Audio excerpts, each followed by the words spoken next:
Avui preparem crema de carbassa amb un toc de taronja, safrà i llavors caramelitzades.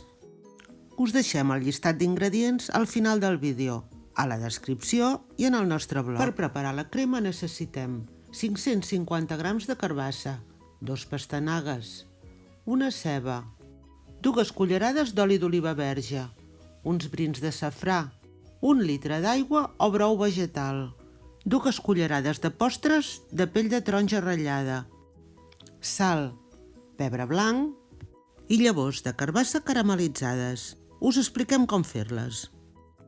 Per preparar les llavors necessitem una cullerada d'oli de gira-sol, 60 grams de llavors de carbassa crues, una cullerada de xarop d'auró, mitja cullerada de sucre morè, mitja cullerada de cafè de sal, un pessic de pebre negre mòlt i un pessic de pebre de caiena.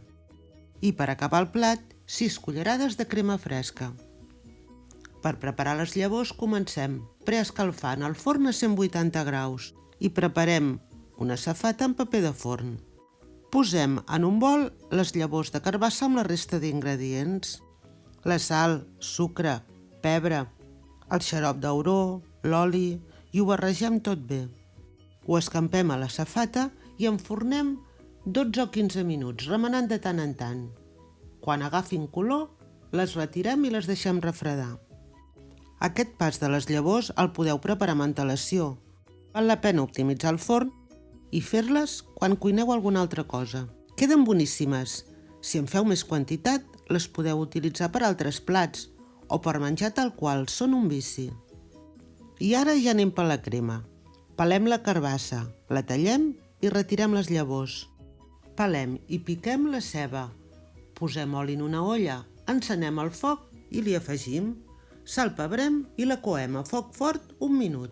Abaixem el foc i la deixem 10 o 12 minuts més. Ens ha de quedar daurada, no fosca. Mentre preparem la carbassa i la tallem a daus. Pelem les pastanagues i les tallem a rodelles.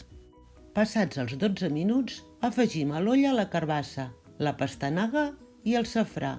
I aboquem el brou de les verdures. Tapem i ho deixem bullir 15 minuts. I afegim la pell de la taronja ratllada i continuem la cocció 5 minuts més. Quan les verdures estiguin ben cuites, la deixem refredar una estona i triturem amb la batedora. La tastem i, si cal, rectifiquem. I quan l'anem a servir li posarem una cullerada de crema fresca i les llavors caramelitzades que li donaran un toc cruixent.